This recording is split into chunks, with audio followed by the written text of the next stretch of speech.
I'm Katelyn, 31, software engineer in Phoenix. I sat in my cramped studio crunching off-brand cereal when my phone buzzed with yet another Zelle request from my sister. 4 years. 4 full years of funding her rent, her clothes, her everything while I lived on scraps. Tonight I typed no and hit send, and that one word lit the fuse for a family BBQ that would burn everything down. My parents called me stingy right there at the dinner table after I refused to give more, but they had no idea what 4 years of support actually drained from me. The real story unfolded in ways none of us expected. Before I reveal how the backyard turned into a battlefield, hit that like button if you've ever been the family bank and subscribe because the twist waiting at the end will leave you speechless.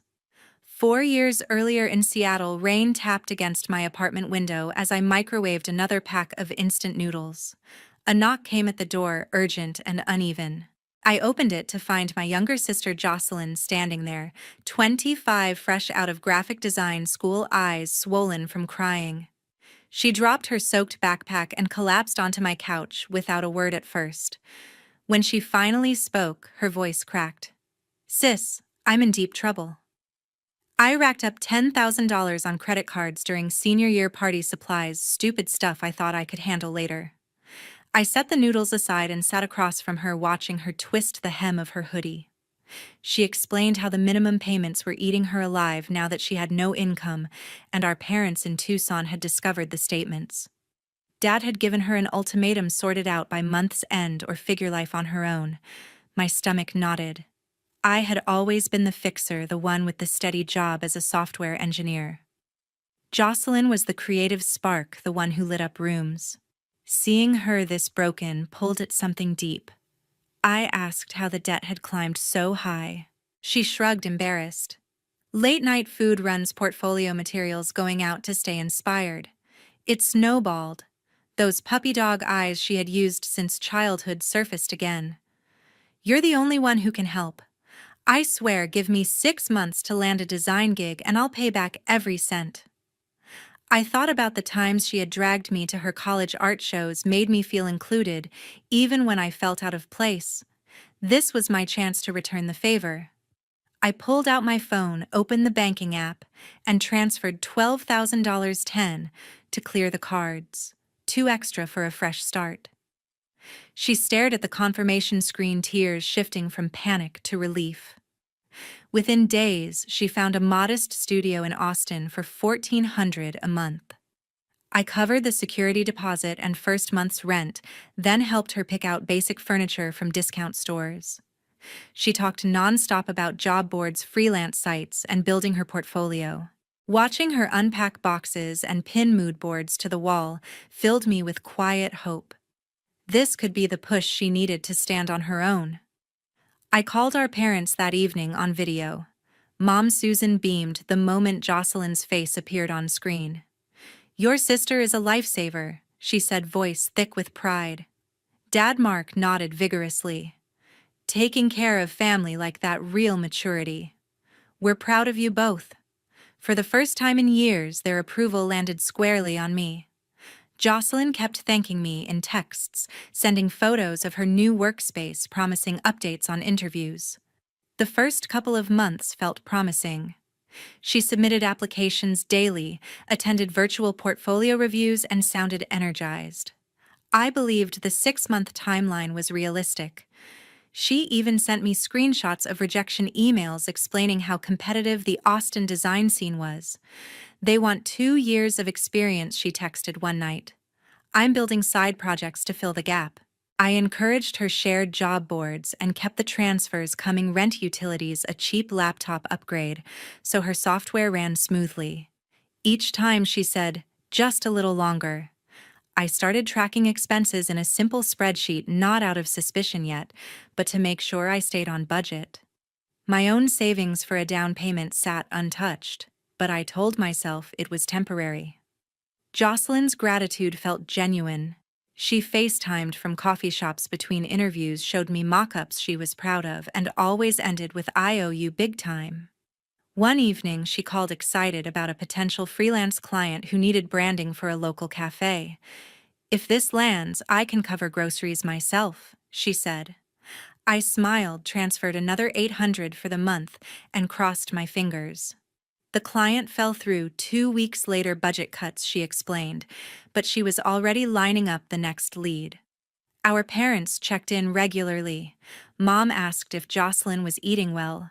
Dad wanted to know about job prospects. I gave positive updates, glossing over the growing monthly total. They praised my patience, called me the family anchor. The role fit, and I wore it willingly. By the end of month 3, Jocelyn had a part-time gig doing social media graphics for a small startup, $600 a month. It's not much, she admitted, but it's a foot in the door. I reduced my transfer to $1,000, thinking independence was close. She thanked me again, promised the gap would shrink soon. Monthly FaceTime calls from Austin became routine. The first month stayed simple, $1,800 for rent. My sister explained the studio's location near downtown made commuting to potential interviews easier, and I agreed it made sense. I sent the transfer without hesitation, glad to see her settling in. By month 4, the requests expanded. She needed extra for groceries since freelance leads required meeting clients over coffee, plus gas to drive across town for print shops. Networking events pop up last minute, she said, during one call showing me an invitation to a local design mixer. I added $400 on top of rent, figuring face-to-face connections could land her something solid. As year 1 rolled into year 2, the totals climbed steadily. Utilities crept in, then a gym membership to stay sharp and confident. She landed occasional freelance gigs, logos for small businesses, but payments arrived late or fell short. Clients dragged their feet, she vented, but I need reliable internet for revisions. I bumped the monthly amount to $2,200, then $25, telling myself the investment would pay off once she stabilized. The real shift hit around month 14. During a video call, she panned her phone around the apartment to show new shelving for her art supplies. In the background sat a sleek Gucci tote on the counter, tag still dangling next to a pair of designer sneakers I recognized from online ads, costing over $300. My fork paused mid-air. "Nice bag," I said casually. She laughed it off. "Clearance find helps me look the part when pitching to agencies." I let it slide at first, but the image lingered. My own fridge held mostly generics, and my house fund remained frozen. That weekend I called Mom. "The expenses keep growing, and I spotted luxury items." She sighed patiently. "Your sister needs a professional image to compete in creative fields. Cut her some slack." Dad jumped in on speaker. "Don't micromanage her progress. Family supports without strings." Their words stung, but I swallowed the doubt. I adjusted my budget tighter, swapping fresh produce for canned, skipping weekend outings with coworkers. Instant noodles became dinner 4 nights a week. My savings app showed the down payment goal slipping further out of reach, but I pushed the worry aside. Month 18 brought another jump, $2,800 total. She claimed rising Austin rents forced a unit upgrade in the same complex, better lighting for photo shoots, closer to industry hubs. Agencies expect polished presentations, she reasoned. I transferred without protest, though my stomach twisted each time the confirmation popped up. Doubt crept in during quiet moments. I noticed her social feeds filling with cafe brunches and boutique window shopping captions about hustle vibes. When I mentioned cutting back, she countered with stories of near misses, almost hired by a startup, final round with a marketing firm. "I just need to maintain momentum," she pleaded. I relented, reducing my own subscriptions to free tiers. One evening, after a long coding shift, I opened my banking app and stared at the outgoing history. The numbers formed a steady upward line, mirroring her lifestyle upgrades, while mine flattened. I closed the screen, heated water for another noodle pack, and promised myself this phase would end soon. Late one night in Phoenix, I scrolled through Instagram to unwind. A notification flashed. My sister had posted a story. I tapped it open and froze at the screen. There she was in a lavish Nashville hotel suite, marble counters gleaming under soft lights, holding a flute of champagne, beside a guy I had never seen. The caption read, "Networking trip, with major partners, big things coming." The video looped for 15 seconds.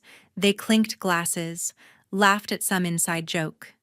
The camera panning slowly to a king bed piled with shopping bags from high-end stores like Nordstrom and Louis Vuitton. A room service cart sat nearby, silver domes lifted to reveal steak and desserts. The suite's balcony overlooked downtown lights, and a bottle of Veuve Clicquot chilled in an ice bucket. My pulse quickened. Nashville meant round-trip flights, upscale lodging, Ubers, dinners out, none of which fit her claims of barely covering basics. I screenshot every frame, including the geotag pinned to the Hermitage Hotel, and called her immediately, the ringtone cutting through the quiet apartment.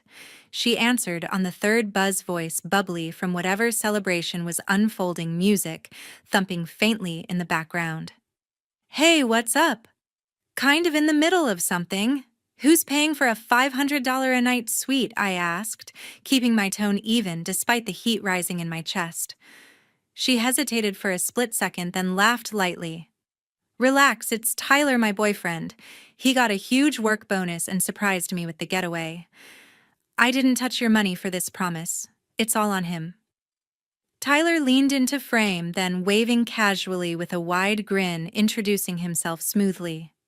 "Nice to finally meet you virtually. Your sister talks about you all the time, says you're the real MVP." He wore a tailored shirt, clearly dressed for the occasion, and raised his glass in a mock toast. I nodded politely, but questions swirled faster. How long had they been dating? Why no mention before dropping thousands on a spontaneous weekend? And why was her story tagged with professional hashtags if it was purely personal? I pressed gently. "The caption says, 'Networking trip.'" "Which partners?" She waved a hand dismissively. "Just blending fun with a quick meetup." "Tyler knows people in music branding. Nothing formal, but doors could open." The excuse felt rehearsed, and Tyler chimed in supportively. "Totally my treat. Wanted to spoil her after all the job stress." I hung up after a few more pleasantries, the call leaving a sour taste. Sleep evaded me entirely that night. I reopened the banking app on my laptop, scrolling back to the previous week under brighter light. A transfer for $3,000 stared back in bold, labeled simply "Event Support." She had requested it days before the trip, insisting a regional design conference required early bird registration, portfolio printing, and travel buffer. The dates aligned too perfectly. Departure the morning after the transfer cleared. Curiosity turned into investigation. I checked my email for any forwarded confirmations she sometimes sent. Buried in promotions sat a Southwest Airlines receipt. She had accidentally CC'd me on 2 round-trip tickets, Austin to Nashville, totaling $940. Another email showed a hotel reservation under Tyler's name, but the confirmation noted a credit card ending in the same last 4 digits as one of her old accounts I had once helped pay off. I replayed the story clips on mute, zooming on details: the effortless way she navigated the suite, the branded shopping bags with receipts peeking out, the casual luxury that contradicted every update about scraping by on freelance scraps. It clashed violently with the reality I knew. The next morning, after a restless few hours, I phoned our parents and laid out the screenshots during a group video call. Mom brushed it off first, sipping coffee. "Your sister deserves a break after grinding on applications." "Don't turn a little fun into suspicion," Dad added firmly from his recliner. "She's allowed a personal life without your approval. Back off the interrogation, she's building something." Their defense echoed past conversations, but this time the evidence felt concrete, layered, undeniable. I muted the call after polite goodbyes, staring at the frozen image of champagne flutes catching the light. The gap between her reality and mine had become a chasm, and I could no longer pretend otherwise. That Sunday, the family BBQ had started, light ribs sizzling on the Weber, cold beers passed around the picnic table, laughter over old vacation stories. My sister pulled up in a sleek Tesla Model Y, its white exterior catching the afternoon sun as she hopped out with a confident wave. Heads turned. Dad whistled low. "Whoa, look at that ride! New wheels!" She beamed, running her hand along the hood. "Leased it last week. Can't meet clients looking outdated, right? This thing screams professional quiet drive autopilot for long hauls to agencies." Mom clapped her hands together. "Perfect for your hustle. Come give me a hug before you spoil us with stories."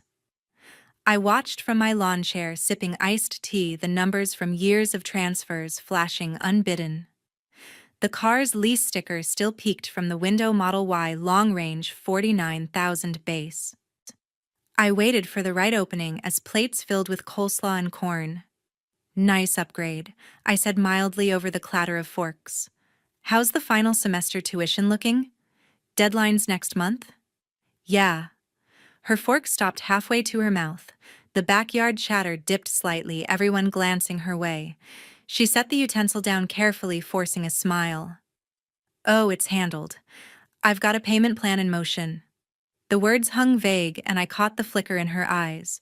Hesitation, quick calculation. I pressed gently, keeping my voice steady amid the sizzle of turning meat. "Good to hear. Mind showing the confirmation? I can double-check if needed." She shifted in her seat, glancing at her phone as if expecting a miracle notification. Nothing came. The silence stretched, broken only by the pop of a beer tab. "Actually," I continued, leaning forward, "while we're on finances, can you pull up the lease agreement for that Tesla? I'd like to see the guarantor section. Just curious who's backing it." Her hand trembled slightly as she unlocked the screen, scrolling through apps with deliberate slowness. The group waited, forks paused mid-air, the air thickening with unspoken tension. She fumbled longer than necessary, muttering about spotty service, but the search yielded nothing. "It's probably in the glove box," she offered, weakly, color draining from her face. "I'll grab it after dessert." The excuse landed flat, and I saw the first real crack in her polished front. Across the table, my Aunt Diane arched an eyebrow, her expression shifting from casual interest to quiet scrutiny. She had flown in from Phoenix for the weekend, always the one who noticed what others glossed over. "That's a hefty commitment for a lease," she commented mildly, wiping sauce from her fingers. "Who's on the dotted line, family?" My sister's laugh came out strained.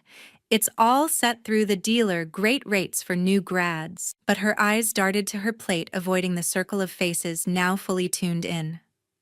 Dad cleared his throat, attempting to steer back. "Let's not bore everyone with paperwork. Pass the beans." Mom nodded too quickly. "She's got it covered. Eat up before it gets cold." Aunt Diane didn't press, but her gaze lingered, sharp and assessing as she speared a rib. The conversation veered to weather and work updates, but the undercurrent hummed. I felt the weight of accumulated transfers pressing down the polite facade, cracking under simple scrutiny. As dusk settled and plates cleared, my sister excused herself to check the car, slipping away without retrieving any documents. The group dispersed slowly, but the question mark over that Tesla and everything it represented hung heavier than the fading grill smoke. The grill smoke faded in the backyard, tension thickening the air. Dad pushed back his chair with a screech that silenced the last murmurs, rising to his full height and jabbing a finger directly at my face. "You dare abandon your sister right when she's on the verge of success, after everything we've sacrificed as a family to keep you girls together."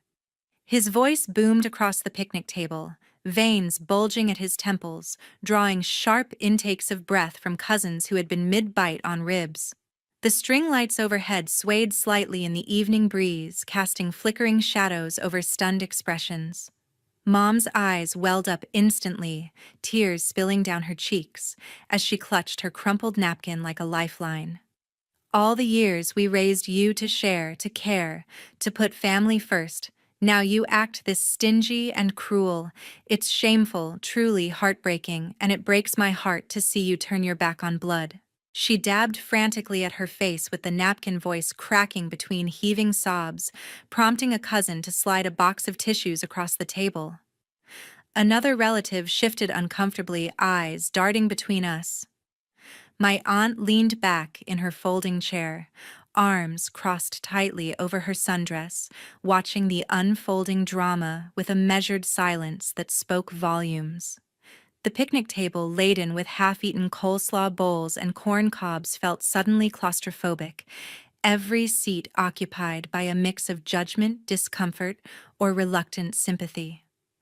I drew a slow, deliberate breath, the cumulative weight of 4 years of transfers settling like a stone in my chest, and spoke calmly amid the escalating volume. 4 years. $72,000 in total support, every penny documented. No more, not 1 cent ever again starting this second.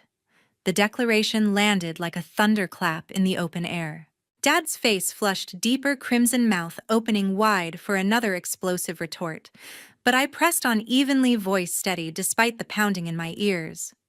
I've tracked every single transfer, every vague excuse, every promise that never materialized. It ends tonight permanently. Mom gasped sharply, her free hand flying to her chest as if physically struck. How can you be so cold and heartless? She's your blood. Your little sister. Does that mean nothing anymore? My sister bolted upright, then her metal chair scraping harshly against the concrete patio stones, nearly toppling backward. You're ruining everything I've worked for. I was so close to a major breakthrough with clients. Her voice cracked with raw desperation, eyes wide and pleading as she turned toward our parents for immediate reinforcement. Dad nodded vigorously, stepping closer. Exactly. You're sabotaging her future out of pure jealousy, admit it. I ignored the inflammatory bait, completely methodically gathering my car keys and phone from the cluttered table surface. The backyard's automatic string lights flickered on one by one as twilight deepened into night, casting elongated shadows over abandoned plates and cooling grill grates. My aunt finally broke her silence, voice soft, yet cutting through the chaos. Numbers don't lie, and neither do patterns.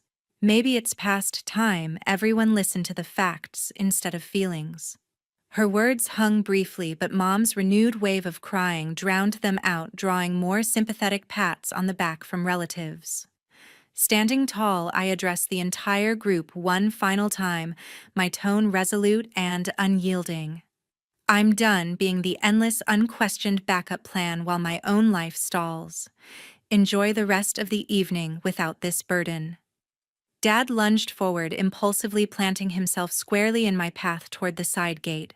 Walk out now, and don't you dare expect us to forget this betrayal. It'll follow you forever.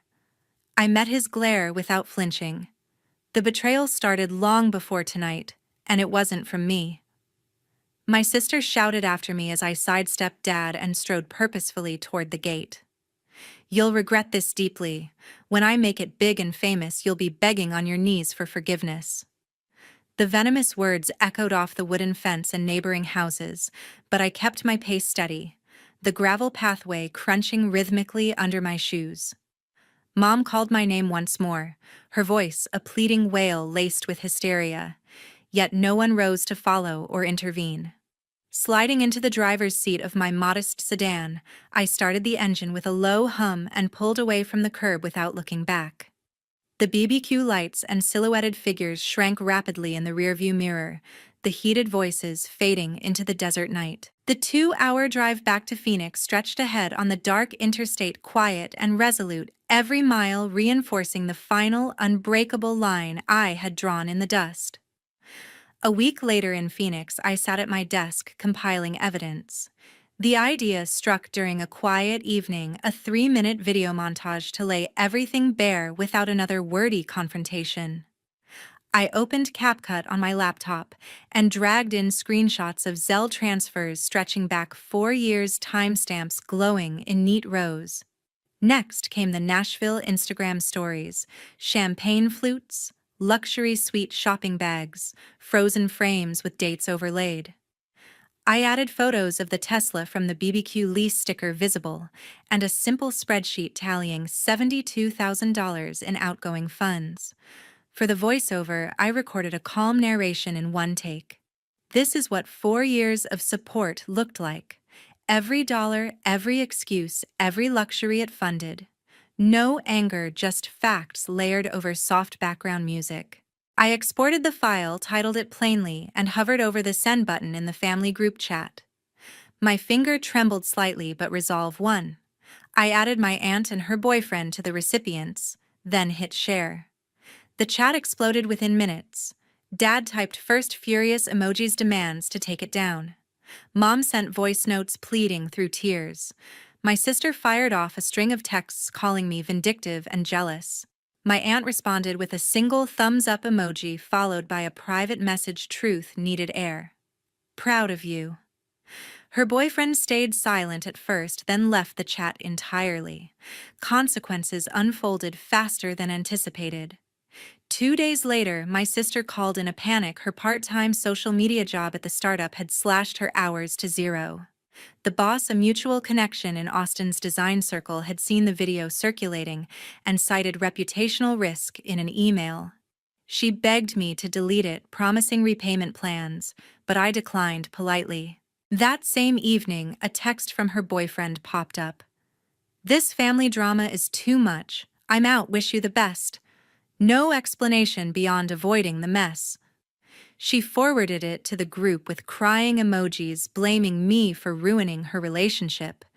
Relatives chimed in with mixed support. Some unfollowed her stories, others muted the chat. A month passed in relative silence from Tucson. Invites to Sunday dinners stopped arriving. Mom's birthday came and went without mention of me. Dad's golf buddies looped in via forwarded video distanced themselves from family gatherings. The isolation hit them socially. Whispers at neighborhood barbecues painted them as enablers. My aunt confirmed over coffee that attendance at their usual potlucks had dwindled. Meanwhile, I closed on a small condo in Phoenix, 2 bedrooms, modest balcony, mine, alone. The down payment came from rerouted funds once earmarked for endless support. Mornings felt lighter, evenings productive with personal projects. I blocked the family group temporarily, then permanently reclaiming peace, one notification at a time. The fallout taught a hard truth: boundaries are not betrayal, they're survival. Enabling without accountability erodes everyone involved. My sister faced real-world consequences, forcing her to confront habits built on handouts. Our parents learned that blind favoritism carries a social cost, and I discovered self-respect grows in the space once filled by resentment. To everyone who listened to the end, thank you for sticking with this journey. If you've set tough boundaries or faced family fallout, share your thoughts below. Like, subscribe, and turn on notifications for more real stories. Your experiences matter.